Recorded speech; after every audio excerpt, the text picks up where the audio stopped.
Hi, very good morning, very good afternoon and good evening प्यारे बच्चों, कैसे हो आप सब? ओके, तो हम लोग कर रहे थे सेल्स ऑफ गुड्स एक्ट का रिवीजन, और जिसमें हम लोगों ने 3 यूनिट कवर कर लिए एंड आज हम लोग लास्ट यूनिट करने के लिए जा रहे हैं। तो तैयार हो आप सब? उम्मीद करती हूँ कि आपने पिछले 3 यूनिट्स कवर कर लिए होंगे, है ना?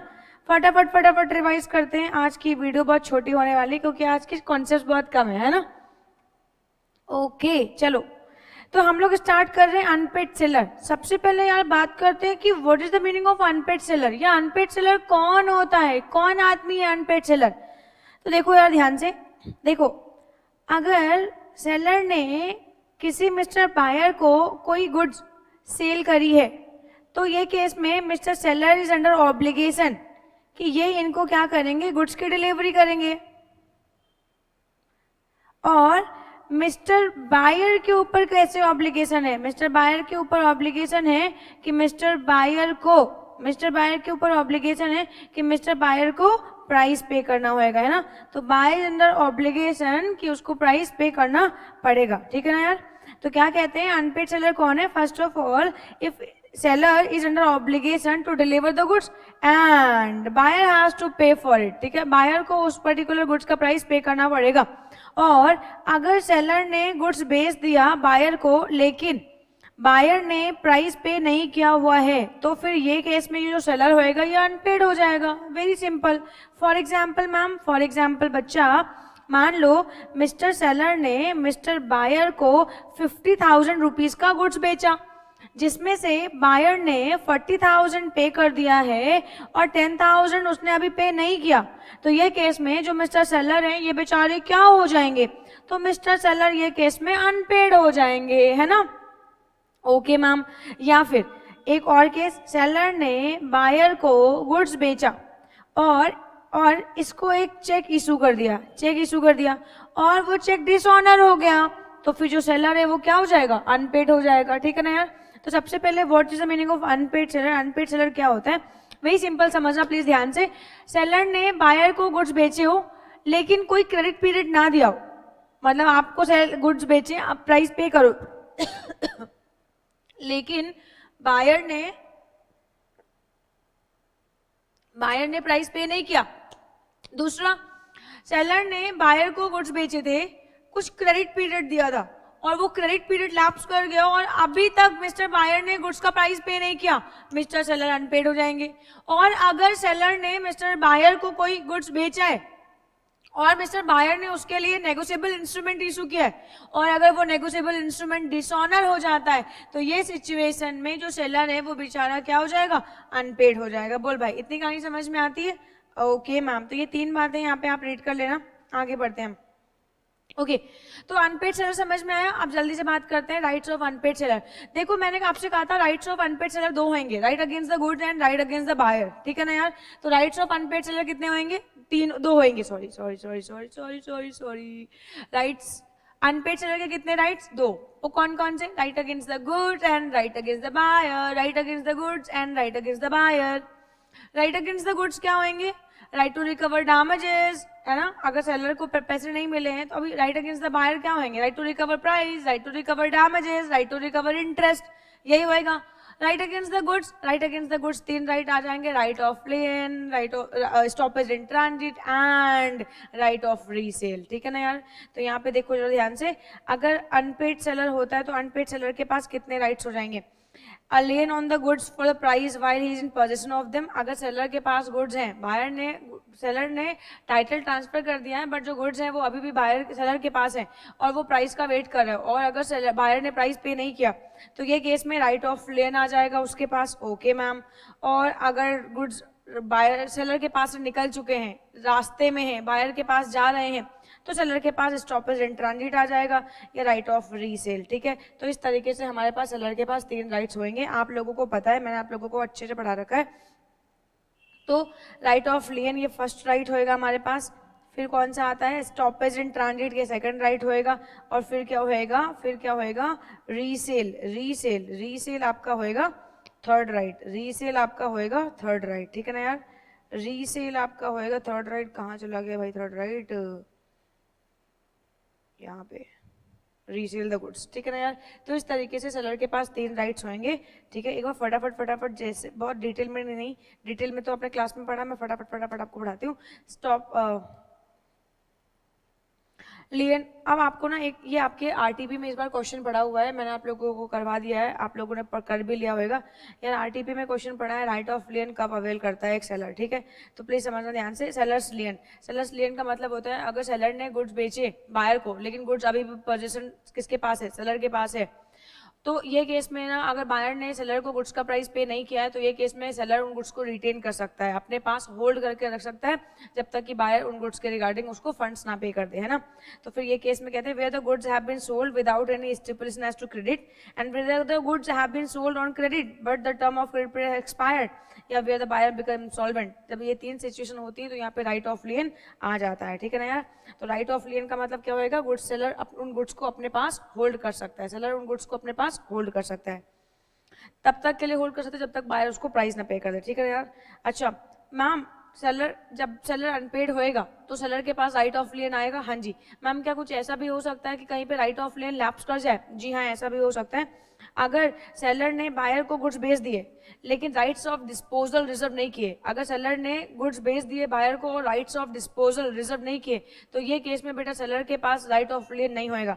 अगर सेलर ने बायर को गुड्स बेचे और बायर ने उन गुड्स का पोजीशन लॉफुली ऑप्ट कर लिया है, कानून में उसने प्रूफ कर दिया कि मैंने इसका पैसा दे दिया था, तो फिर ये केस में राइट ऑफ लियन खत्म हो जाएगा। या फिर जहाँ पे सेलर ने खुद ही अपने राइट्स को वेव ऑफ कर दिया, सेलर के पास राइट ऑफ लियन था लेकिन सेलर ने कहा चलो ठीक है जाने दो, हमने नहीं रखना है, अपने पास होल्ड नहीं करना है, आप पैसे पे कर देना बस, ठीक है।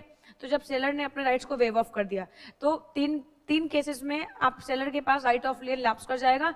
जब सेलर ने राइट्स ऑफ डिस्पोजल होल्ड नहीं किए, जब सेलर ने माल बेचा तो बायर को, लेकिन बायर ने कोर्ट में लॉफुली ये बात प्रूफ कर दी कि मैंने इसका पेमेंट कर दिया और मुझे ये पैसा मिलना चाहिए, मेरे को ये गुड्स मिलना चाहिए। एंड थर्ड आता है जब सेलर ने अपने राइट्स को वेव ऑफ कर दिया। तो 3 केसेस में आपके पास राइट ऑफ लियन खत्म हो जाएगा, ठीक है। स्टॉपेज इन ट्रांजिट, जब राइट ऑफ लियन सेलर के पास नहीं होता है तो स्टॉपेज इन ट्रांजिट आता है, जब राइट ऑफ लियन नहीं होता है तो फिर स्टॉपेज इन ट्रांजिट आता है। मान लो फॉर एग्जाम्पल ऐसा हुआ कि सेलर है यूपी का, सेलर है यूपी का, एक सेलर है वो यूपी का है और एक बायर है वो कहाँ का है, बिहार का है। अच्छा, तो अब सेलर ने गुड्स को बायर के पास यहाँ पे भिजवाया और ये बाई ट्रक जा रहा है, ठीक है, ये ट्रक के थ्रू जा रहा है और अब सेलर के पास से ये गुड्स निकल चुका है। देखो सेलर के पास राइट ऑफ लियन कब होएगा, जब इन गुड्स का पोजीशन सेलर के पास होएगा, जब गुड्स का पोजीशन सेलर के पास से निकल गया और लेकिन अभी वो बायर तक नहीं पहुंचा है, यानी कि गुड्स कहाँ पे, ट्रांजिट में, सेलर के पास से गुड्स निकल चुका है और बायर तक अभी नहीं पहुंचा है, तो इसका मतलब ये गुड्स कहाँ पे है, ट्रांजिट में। और अगर ट्रांजिट में है और सेलर को नॉलेज में आता है कि ये जो बायर है वो क्या हो गया, इंसॉल्वेंट हो गया, ये जो बायर है वो क्या हो गया, इंसॉल्वेंट हो गया, तो इस केस में सेलर के पास क्या आ जाएगा, इस केस में सेलर के पास स्टॉपेज इन ट्रांजिट आ जाएगा। सेलर को नॉलेज में आता है कि बायर इंसॉल्वेंट हो गया है, अब बायर वो पैसे नहीं पे कर सकता उन गुड्स के, तो ये केस में सेलर अपने कैरियर को फोन करके रोक सकता है कि भाई वापस आ जा, बायर पैसे वैसे नहीं देने वाला है, तो फिर ये केस में स्टॉपेज इन ट्रांजिट आ जाएगा, ठीक है। तो अब यहाँ पे क्या कहते हैं देखने ध्यान से, subject to provision of this act when the buyer of goods become insolvent, तो प्लीज यहाँ पे ये वाली कंडीशन इंपॉर्टेंट है, इंसॉल्वेंट हो जाएगा the unpaid seller who has parted with the position of the goods has the rights of stopping them in transit. आई बात समझ में, तो स्टॉपेज इन ट्रांजिट कहाँ पे आएगा, समझ में आ गया। जब राइट ऑफ लियन ना हो तो स्टॉपेज इन ट्रांजिट आ जाएगा, यानी और सब ध्यान रखना ये बात को, जो गुड्स है वो बायर तक पहुंचे भी ना हो और सेलर के पास निकल गए हो तो वो ट्रांजिट में है, तो ये केस में स्टॉपेज इन ट्रांजिट अवेल कर सकते हो, ठीक है ना यार। फिर इसके बाद हम लोग आगे बात करते हैं स्टॉपेज इन ट्रांजिट को कब हम अवेल करेंगे। The seller must be unpaid, okay, he must have parted with the position of goods, उसने पोजीशन हैंडओवर मतलब पोजीशन उसके पास निकल गया हो, गुड्स ट्रांजिट में हो, बायर इंसॉल्वेंट हो जाए, तो फिर ये केस में उसके पास स्टॉपेज इन ट्रांजिट आ जाता है, ठीक है ना यार। And when does the transit comes to an end, जैसे राइट ऑफ लियन, ये एक अच्छा क्वेश्चन यहाँ से बन सकता है कि ट्रांजिट को कब, राइट ऑफ लियन कब नहीं मिलेगा, ये एक अच्छा क्वेश्चन यहाँ से बन सकता है, आपका इंस्टीट्यूट अच्छा क्वेश्चन बना सकता है कि राइट ऑफ लियन आपको कब मिलेगा, स्टॉपेज एंड ट्रांजिट आपको कब मिलेगा और कब नहीं मिलेगा। तो यहाँ से उम्मीद करती हूँ कि एक क्वेश्चन अच्छा बन सकता है और आ भी सकता है आप लोगों के एग्जाम में, तो ध्यान रखना। तो यहाँ पे क्या कहते हैं, कब आपके पास स्टॉपेज इन ट्रांजिट खत्म हो जाएगा, व्हेन द बायर और अदर बेली ऑब्टेन्स डिलीवरी। देखो अगर गुड्स ट्रांजिट में, सेलर के पास निकल गया और बायर के पास नहीं पहुंचा, तभी तो वो ट्रांजिट में, है और तभी स्टॉपेज इन ट्रांजिट अवेल हो सकता है। मान लो अगर बायर के पास गुड्स पहुंच गया तो ये केस में स्टॉपेज इन ट्रांजिट नहीं हो सकता, ठीक है ना यार। Buyer obtains delivery before the arrival of goods. मान लो फॉर एग्जांपल यूपी से बिहार जाने थे, जैसे ही ये गुड्स बलिया पहुंचते हैं, बायर के एजेंट ने कैरियर से उन गुड्स को वहीं से उठा लिया, तो ये केस में अगर बायर है उसके एजेंट ने रास्ते में ही गुड्स को एक्वायर कर लिया, तो ये केस में स्टॉपेज इन ट्रांजिट खत्म हो जाएगा। And where the carrier or other bailee acknowledges to the buyer, अगर जो कैरियर है, जो पर्सन गुड्स को लेके जा रहा है, अगर वो बायर को एक्नॉलेजमेंट देता है कि मैंने आपके भी यहाँ पे गुड्स होल्ड करके रखे हैं, तो अगर कैरियर बायर को कहता है कि मैंने आपके भी यहाँ पे गुड्स को होल्ड करके रखे हैं, तो ये सिचुएशन में जो कैरियर है वो तो बायर का एजेंट बन जाएगा, और जैसे ही वो बायर का एजेंट बनता है इमीडिएटली सर वो गुड्स बायर के पोजीशन में आ जाते हैं ना, और यहाँ पे स्टॉपेज एंड ट्रांजिट एंड हो जाता है। If the carrier wrongfully refused to deliver the goods to the buyer, अब कैरियर ने कहा कि हमें तुम्हें गुड्स देने ही नहीं है ना, तो फिर ये केस में ट्रांजिट खत्म हो जाएगा, क्योंकि अब कैरियर ने गुड्स को सेलर के बिहाफ पे होल्ड किए। Where goods are delivered to the carrier hired by the buyer and transit comes to end, where the goods delivered to the carrier and carrier किसका बंदा है, बायर का है, तो यानी कि वो बायर का एजेंट हो सकता है, तो ये केस में ट्रांजिट खत्म हो जाएगी, क्योंकि अगर बायर ने गुड्स को होल्ड किया या बायर के एजेंट ने गुड्स को होल्ड किया, तो अल्टीमेटली वो गुड्स किसने होल्ड किया, बायर ने, और अगर बायर के पास गुड्स पहुंच गया तो गुड्स ट्रांजिट में है ही नहीं, है ना। And where the goods are delivered to a ship chartered by the buyer and transit comes to end, और अगर कोई शिप के थ्रू आ रहा है और वो शिप किसका है, बायर का है, तो अल्टीमेटली गुड्स का पोजीशन किसके पास है, बायर के पास है, तो अल्टीमेटली सेलर के पास से गुड्स निकल गया और बायर के पास ना पहुंचा हो, तभी स्टॉपेज एंड ट्रांजिट अवेल होएगा, और अगर बायर या उसके एजेंट ने उस गुड्स को एक्वायर कर लिया तो स्टॉपेज एंड ट्रांजिट अवेल नहीं होने वाला है, ठीक है ना यार। तो ध्यान रखना इस बात को। आगे बात करते हैं यार हम लोग राइट ऑफ रीसेल। रीसेल क्या होता है, रीसेल का मतलब होता है जब राइट ऑफ लेन और right of stoppage and transit को हमने अवेल कर लिया, लेन को अवेल कर लिया या स्टॉपेज एंड ट्रांजिट को अवेल कर लिया, तो यानी कि जो गुड्स है वो किसके पास है, सेलर के पास वापस आ गए। तो अब ये सिचुएशन में सेलर बायर को नोटिस देगा कि भैया देखो आपको मैंने ये गुड्स बेचे थे, इनका टाइटल मैंने आपको ट्रांसफर किया था, आप इन गुड्स का पैसा पे करो और इन गुड्स को ले जाओ। भाई सेलर को क्या मांगता है, सेलर को प्राइस मांगता है, भाई मैंने अगर आपको ये रिमोट बेचा या मैंने आपको ये माउस बेचा, तो ये सिचुएशन में मैं आपसे क्या डिमांड कर रही है, भाई वेरी सिंपल, मैंने आपको ये बेचा है, मुझे इसमें कोई इंटरेस्ट नहीं है, मुझे इसको बेचने में इंटरेस्ट था, जो कि मैंने कर लिया, हाँ अब आप मुझे इसके प्राइस पे करो और लेके जाओ यार, बवाल खत्म हो जाए। तो ये सिचुएशन में ना भाई मैं इसको अपने पास होल्ड करने में इंटरेस्टेड नहीं हूँ, कोई भी सेलर इस गुड्स को होल्ड करने में इंटरेस्ट नहीं होगा, जो भी इसको बेचेगा भाई वो बेचेगा और बेचने के बाद भाई वो उसका पैसा मांगता है, पैसे दे दो गुड्स ले जाओ, बात खत्म। अब सेलर ने right of lien stoppage and transit को अवेल करके गुड्स को अपने पास होल्ड किया, उसने बायर को नोटिस दिया कि बायर भैया आप ना गुड्स का प्राइस पे करो और गुड्स को ले जाओ। अब अगर बायर भैया ने उस नोटिस का रिस्पॉन्स किया कि हाँ ठीक है हम प्राइस पे करके ले जाते हैं, तब तो ओके, और अगर बायर भैया ने कोई रिस्पॉन्स नहीं किया, जो सेलर ने टाइम दिया था बायर को वो टाइम पीरियड लैप्स कर गया, अभी भी बायर चुप है, कुछ बोल नहीं रहा है, पैसे नहीं देने के मूड में वो, जब सेलर ने नोटिस दिया बायर ने स्टिपुलेट टाइम में रिस्पॉन्स नहीं किया, तो ये केस में सेलर के पास राइट ऑफ रीसेल आ जाएगा और सेलर इस गुड्स को किसी भी थर्ड पार्टी को बेच के अपने पैसों को रिकवर कर सकता है, ठीक है ना यार। तो unpaid seller can exercise right of resale the goods under following conditions where the goods in perishable in nature, तो फिर ये केस में हम इमीडिएटली भेज देंगे, अगर बायर लेने के लिए नहीं आया तो इमीडिएटली हम भेज देंगे। In such case the buyer need not be inform. अब यहाँ पे देखो सेलर ने जब माल बायर को बेचा और अब उसने राइट ऑफ लेन और स्टॉपेज एंड ट्रांजिट अवेल कर लिया, तो इस केस में मैंने आपको अभी भी बताया कि भाई सेलर ना बायर को नोटिस देगा कि पैसे पे करो, लेकिन अगर गुड्स पेरिसेबल इन नेचर है तो यार जितने दिन नोटिस दोगे तब तक तो गुड्स खराब हो जाएंगे ना, तो अगर पेरिसेबल नेचर है तो नोटिस देने की कोई आवश्यकता नहीं है, सेलर उन गुड्स को बेच सकता है और जिस भी थर्ड पार्टी को वो गुड्स बेचेगा उसको गुड टाइटल ट्रांसफर हो जाएगा। अच्छा, तो अगर गुड्स पेरिसेबल इन नेचर है तो सेलर के पास इमीडिएटली राइट्स हैं कि उन गुड्स को वो बेच सकता है। एंड इसके अलावा where he gives notice to the buyer of his intention of resale, if after the receipt of such notice of the buyer fails within reasonable time to pay tender the price, the seller may resell the goods। आई कहानी समझ में, और वो पैसों को recover कर सकता है। मैम हाँ बेटा मैम यार सुनो तो मेरी बात, अरे बोलो यार मैम, जब सेलर उन गुड्स को सेल करेगा तो ऐसा भी हो सकता है कि जो गुड्स, मान लो फॉर एग्जाम्पल गुड्स का प्राइस 1000 रुपए है, हो सकता है उसको 1200 रिकवर हो जाए, हो सकता है उसको 1000 रिकवर हो सकता है उसको 800 रिकवर हो, यानी कि ज्यादा अमाउंट भी रिकवर हो सकता है, कम अमाउंट भी रिकवर हो सकता है, और उसके इक्विवेलेंट भी हो सकता है। तो मैम क्या ये 200 रुपए सेलर बायर को वापस करने के लिए लाइबल होएगा? सुन भाई, अगर सेलर ने बायर को नोटिस दिया और बायर ने नोटिस पे रिस्पॉन्स नहीं किया, तो ये केस में अगर सेलर ने वो गुड्स को बेचा थर्ड पार्टी को, तो ये केस में अगर एक्स्ट्रा सरप्लस उसको रिकवर होता है तो सरप्लस सेलर बायर को वापस करने के लिए लाइबल नहीं है, नहीं है। तो ये 200 रुपए भी बायर के सेलर के हो जाएंगे और वो अपने पास रखेगा। 1000 बेचे तो ना सुख है ना दुख है ना।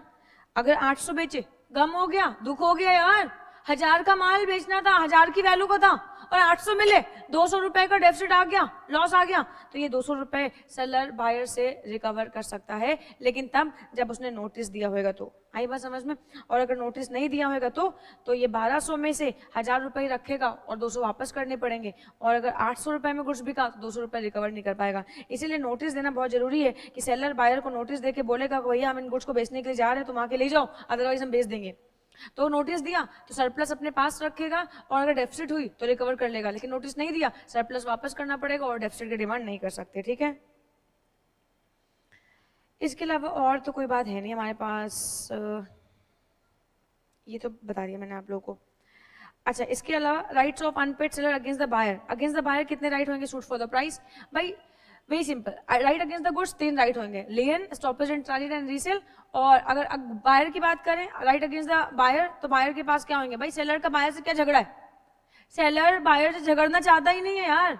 कोई भी दुकानदार, कोई भी सप्लायर, कोई भी मैन्युफैक्चरर, प्रोड्यूसर अपने ग्राहक से नहीं लड़ना चाहता भाई। सेलर का बायर से कोई झगड़ा ना आए, लेकिन अगर सेलर बायर को प्राइस नहीं, अगर सेलर को बायर ने प्राइस नहीं पे किया, तो ये केस में बायर ने गलत किया कि नहीं किया, तो फिर सेलर बायर के ऊपर मुकदमा कर सकता है, सू कर सकता है, किसके लिए? Suit for the price. ठीक है, तो अपने को कोई झगड़ने का नहीं, अपने को प्राइस का मसला है, तुम प्राइस पे कर दो, बात खत्म। लेकिन अगर तुम प्राइस नहीं पे करोगे तो मसले हो जाएंगे ना।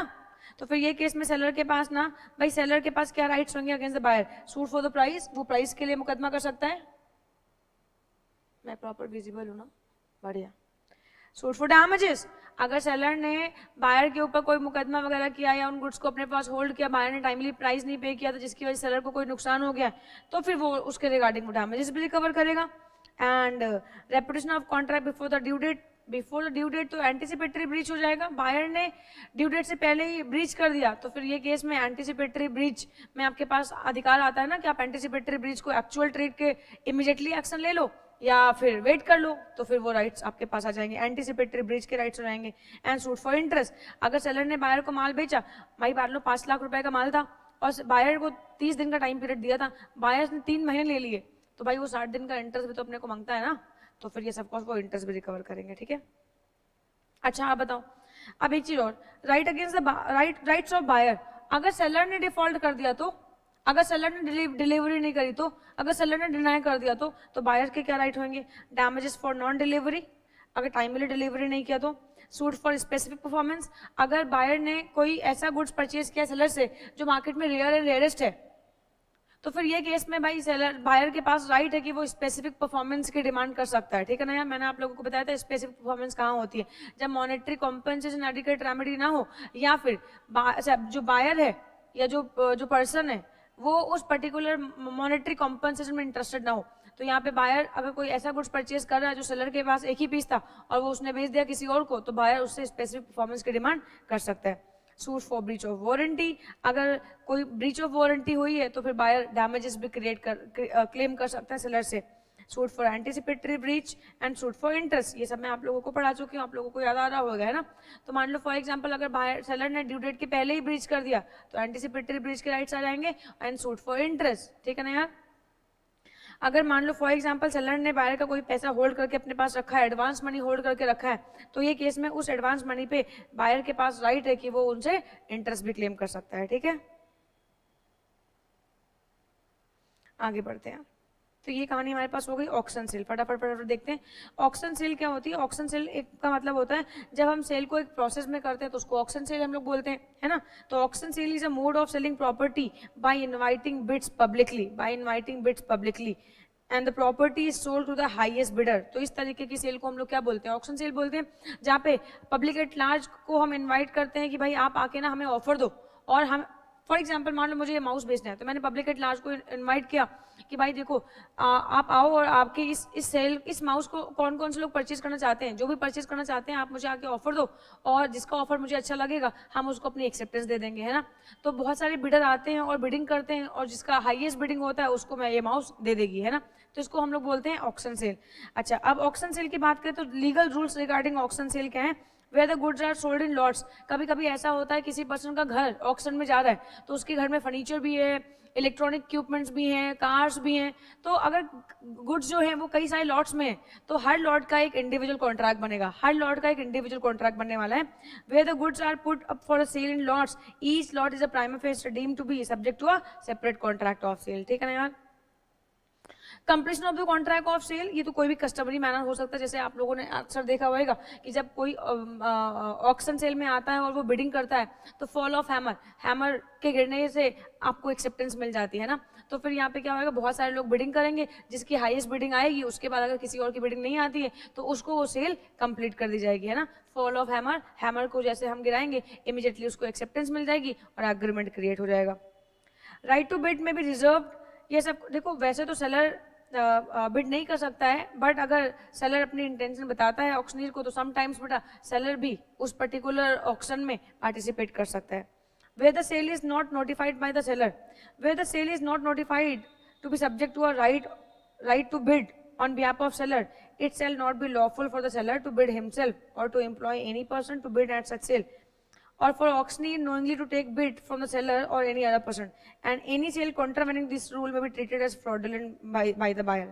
तो यहाँ पे क्या कहते हैं, यहाँ पे कहते हैं कि समटाइम्स देखो ऐसा हो सकता है कि किसी स्पेशल केस में सेलर के लिए बिड करने के ऑप्शंस आ जाए, बट इन जनरल सेलर है जिसकी प्रॉपर्टी की ऑक्शन हो रही है वो खुद ऑक्शन नहीं कर सकता है, वो खुद बिडिंग नहीं कर सकता है। मतलब जो सेल कर रहा है, जो सेलर है, वो बायर कैसे हो सकता है। तो फिर लॉ कहता है जनरल रूल, जो सेलर है वो बायर नहीं हो सकता है। रिजर्व प्राइस, जब भी हम ऑक्शन सेल करवाते हैं तो हमेशा क्या होता है, वहाँ पे एक रिजर्व प्राइस होता है। रिजर्व प्राइस का मतलब होता है कि जब भी फॉर एग्जाम्पल मुझे ये माउस बेचना है, तो मैं माउस का ये वैल्यू बताएगी कि भाई 5000, आप 5000 के ऊपर जो लोग बिडिंग करोगे तो हम हाईएस्ट बिडिंग को एक्सेप्ट करेंगे। तो इसका मतलब ये है कि जब भी हम किसी गुड्स को मार्केट में बेचते हैं, ऑक्शन के थ्रू बेचते हैं, तो हमेशा एक रिजर्व प्राइस होता है, एक अपसेट प्राइस होता है, और उस अपसेट प्राइस के ऊपर ही बिडिंग होती है, उसके बिलो बिडिंग नहीं होती है।